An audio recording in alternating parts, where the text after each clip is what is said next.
Hello student, today we will read chapter number 10, Reaching the Age of Adolescence. Now, human body undergoes several changes during adolescence. These changes mark the onset of puberty. इस period के दौरान बहुत से changes body में होते हैं और उन चेंजेस की वजह से बॉडी स्वरूप में बदलाव आता है और उस बदलाव को प्यूबर्टी कहा जाता है। यौवन, प्यूबर्टी का मतलब होता है यौवन एंड एडोलिसेंस का मतलब होता है किशोर अवस्था। The adolescence means the period of life when the body undergoes changes leading to reproductive maturity is called adolescence. तो एडोलेसेंस पीरियड के दौरान बॉडी में बहुत से चेंजेस होते हैं और उन चेंजेस की वजह से हमारा बॉडी प्रजनन की क्षमता प्राप्त करता है और इसी को एडोलेसेंस कहा जाता है। तो एडोलेसेंस के दौरान जो बॉडी एक अवस्था से गुजरती है और उस अवस्था को puberty कहा जाता है। The most important change which marks the puberty is that boys and girls become capable of reproduction. Due to the puberty, the boys and girls become the capable of reproduction. Reproduction के काबिल बन जाती है female body and male body. Puberty ends when adolescence reaches productive maturity और ये तब तक चलते रहता है जब तक कि प्रोडक्टिव मैच्योरिटी प्राप्त नहीं होती।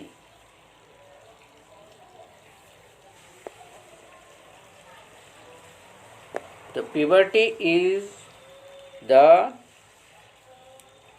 Changes marks the onset is known as the puberty. तो puberty ends when an adolescence reaches the reproductive maturity. ये तब तक चलता है जब तक reproductive maturity प्राप्त नहीं हो जाती। मतलब बॉडी रिप्रोडक्शन के काबिल जब तक नहीं होती तब तक ये puberty एज चलती है। मतलब बॉडी में चेंजेस होते रहते हैं। Now what type of changes take place in body that we see topic wise? First of all, there are so many changes take place in our body during the puberty, means during the age of adolescence. Number 1, increase in height. Number 2, change in body shape, voice change, increased activity of sweat and sebaceous glands, development of sex organs, reaching the mental, intellectual and emotional maturity. So all these topics we will discuss one by one. First of all, increase in height. During the puberty, the height of girls and boys increases.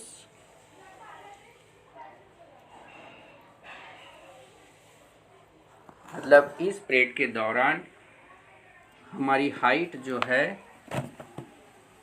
बढ़ जाती है और ये height तब तक बढ़ती है जब तक प्यूबर्टी एज समाप्त नहीं होती है।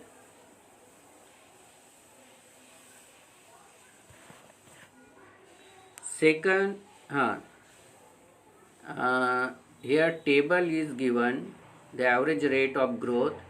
By using this table you can calculate your height.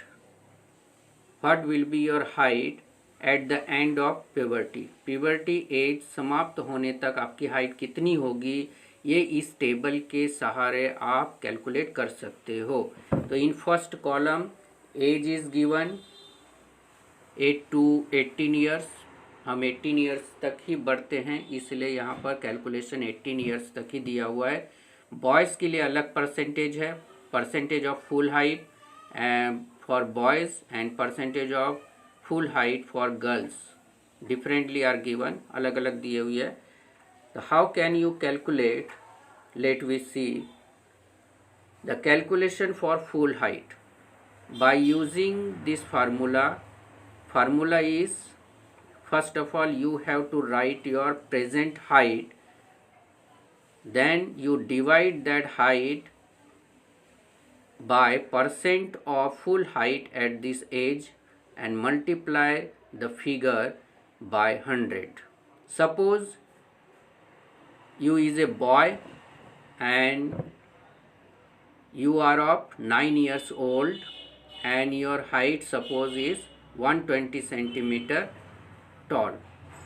At the end of the growth period, puberty is also known as the growth period. At the end of the growth period, your height will be 120 upon 75, because at the age of 9, see this table, 9 age, see the column of 9, and boys, you take the boys, because I am taking we are taking the example of boys. So at the age of 9, full percentage of full height at this age is 75% for boys and 81% for girl. Girls की as जो girls की height इस दौरान ज़्यादा बढ़ती है boys की अपेक्षा, बहुत तेज़ गति से बढ़ती है. इसलिए बॉयज़ का 75% दिया हुआ है और 81 गर्ल्स का दिया हुआ है. तो 75% आपको, अगर आप 9 इयर्स ओल्ड हो तो, और आपकी age 120 centimetre, height you will take in centimetre. Centimetre में आपको हाइट लेना है. तो 120 120 डिवाइडेड बाय 75, परसेंटेज के अनुसार 75, और कैलकुलेट करने के बाद जितना भी फिगर आएगा उसे 100 से मल्टीप्लाई करना है. तो 160 will be your final height at the end of growth period. और यही हाइट आपके जीवन काल तक रहने वाली है. तो इस कैलकुलेशन के दौरान आप हाइट निकाल सकते हो.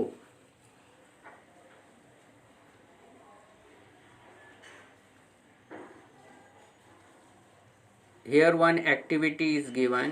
By the age of 11, a boy has reached 18% of his age, while a girl has reached 88% of her full height. Draw a graph. दोनों का एक ग्राफ बनाना है. Girls versus age in years. First column, first row में आपको X axis में age in years लिखना है और percentage of full height Y column में लेना है, वाई एक्सिस में. और इस तरह से गर्ल्स और एक बॉयज़ का आप full percentage of full height का आप एक ग्राफ बना सकते हो टेबल की सहायता से. ठीक है, टेबल में दिया हुआ है ना, 8 से 18 ईयर्स तक एज दिया हुआ है और यहाँ पर परसेंटेज में हाइट दिया हुआ है. तो आप इस तरह से एक ग्राफ बना सकते हो. तो आपको इस तरह से बॉयज़ और गर्ल्स का ग्राफ मिलेगा. Red line showing the graph of boy, graph of full height of boy, and blue line showing the percentage of full height of girl. In this way you can draw the graph. Now changes, second change is change in body shape.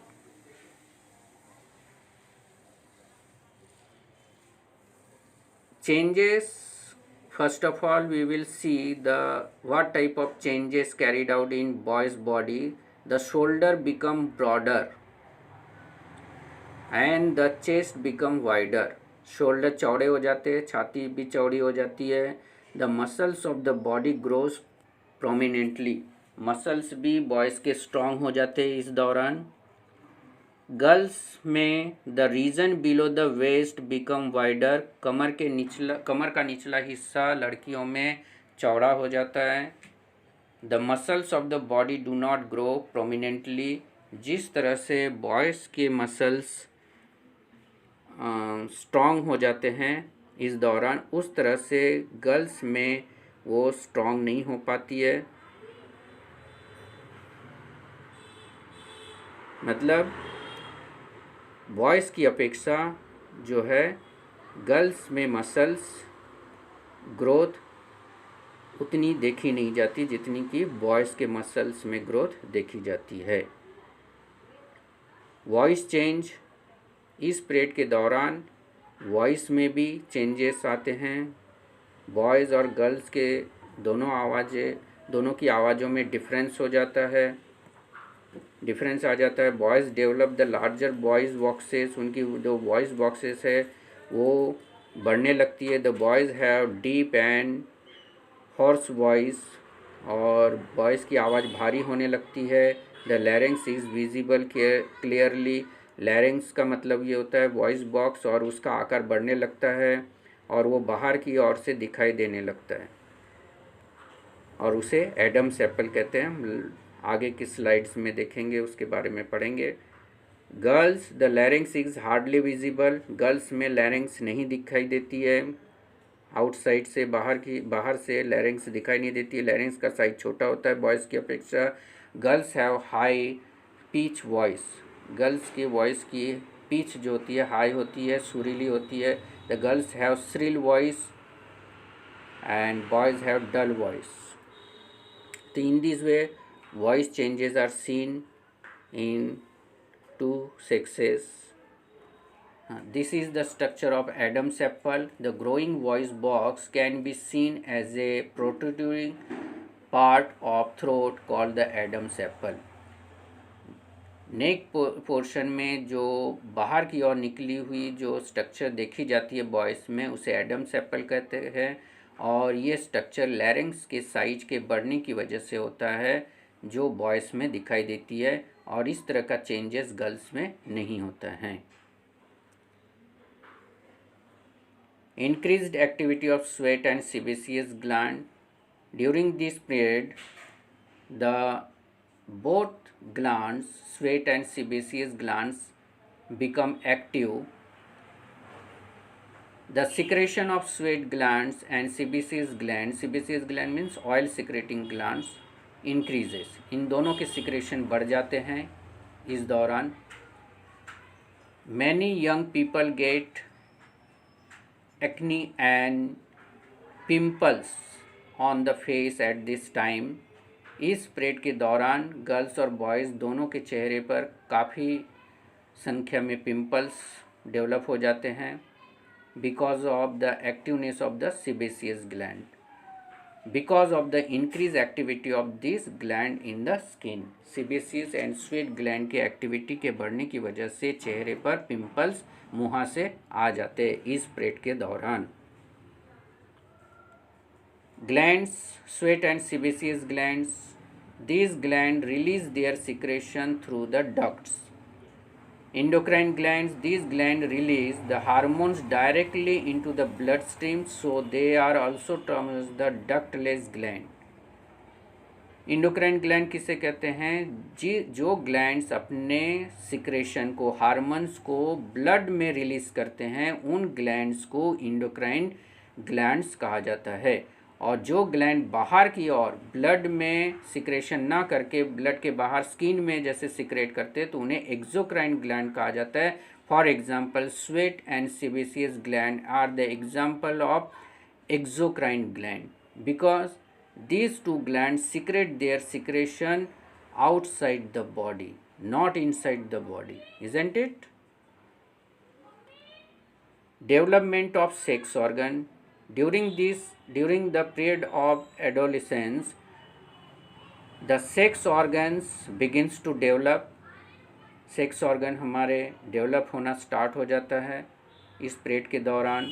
Testis and penis, in boys the testis and penis develop completely. Boys में testis और penis, ये दोनों sex organ पूरी तरह से बढ़ जाते हैं, साइज में बढ़ने लगते हैं, और 18 ईयर्स तक वे कंप्लीट बड़े हो जाते हैं। The testis also begin to produce sperm, और इस पीरियड के दौरान टेस्टिस स्पर्म प्रोड्यूस करना स्टार्ट कर देता है। Sperm is the male gamete. इन गर्ल्स में, लड़कियों में, द ओवरीज इनलार्ज, ओवरी की साइज बढ़ जाती है। हमने इसके पहले पढ़ चुके हैं चैप्टर नंबर 9 में कि ओवरी क्या होता है, टेस्टिस क्या होता है। तो ओवरी से आप डायग्राम देखो उस लेसन में, तो आपको समझ में आएगा कि ओवरीज किसे कहा जा रहा है। तो ओवरी का साइज बड़ा हो जाता है and eggs begins to mature, और ovary generate the eggs and eggs begin to mature, और एग मैच्योर होना स्टार्ट हो जाता है। And also ovary start releasing the mature eggs, और उसके बाद ओवरी मैच्योर एग को रिलीज़ करना स्टार्ट कर देता है और मैच्योर एग फैलोपियन ट्यूब में जाती है। Released egg moves towards the fallopian tube where the sperms meets with that, reaching mental maturity. इस पीरियड के दौरान हमारी मेंटल एबिलिटी बढ़ जाती है, सोचने समझने की शक्ति बढ़ती है। It is the time in one's life when the brain has the greatest capacity of learning. इस पीरियड के दौरान हमारी जो ब्रेन है बहुत एक्टिवली वर्क करता है और किसी भी चीज़ को सीखने की क्षमता इस पीरियड में बढ़ जाती है। Intellectual maturity, the changes in persons way of thinking, सोचने समझने की क्षमता बढ़ जाती है। The person feels more independent then before, और बच्चा जो है, चाहे वो लड़का हो लड़की हो, ये अपने आप को इंडिपेंडेंट महसूस करने लगता है इस पीरियड के दौरान। And also become self conscious. इस पीरियड के दौरान बच्चा अपने आप को इंडिपेंडेंट महसूस करता है, स्वतंत्र महसूस करता है, और अपने बॉडी के प्रति वो ज़्यादा सजग हो जाता है, अपने आप के प्रति बहुत ज़्यादा सजग हो जाता है than before, and also becomes self-conscious. Emotional maturity. A person may feel insecure while trying to adjust to the changes in the body and mind. Body में जो चेंजेस होते रहता है, माइंड में भी चेंजेस होते रहता है इस पीरियड के दौरान। उस समय इन चेंजेस की वजह से कभी कभी इनसिक्योर फील होता है, मतलब असुरक्षित की भावना बच्चों में पैदा होती है इस पीरियड के दौरान। Secondary sexual character. During this period some secondary sexual characters, the secondary sexual characters are those character which you can see from the outside, means बाहर से आप इस कैरेक्टर्स को देख सकते हो, इन कैरेक्टर्स को देख सकते हो। जैसे कि बॉयज़ में they begins to grow the facial hair that is moustaches and beard. चेहरे पर बाल बढ़ने लगते हैं, जैसे कि मूंछ आने लगती है, दाढ़ी बढ़ने लगती है। The hairs also begin to grow on the chest, छाती में बाल आने लगते हैं, under the arms, under arm में भी बाल आने लगते हैं। And the region about the thigh और द प्यूबिक रीजन, कमर के निचले हिस्से और जांघ के ऊपर हिस्सों में भी बाल आते हैं। Girls, in the girls the breast begins to develop, लड़कियों में स्तन का डेवलप होना स्टार्ट हो जाता है, स्तनों का डेवलप होना स्टार्ट हो जाता है।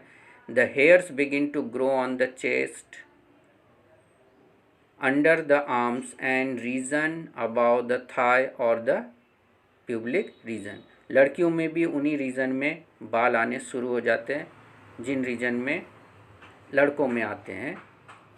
तो ये सारे सेकेंडरी सेक्सुअल कैरेक्टर्स हैं जो बॉयज़ और गर्ल्स में दिखाई देते हैं।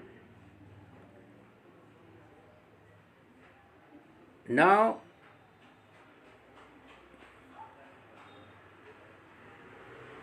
ये जितने भी चेंजेस हमने अभी तक पढ़े एडोलेसेंस के दौरान, ये सारे चेंजेस के पीछे का कारण है हार्मोन्स।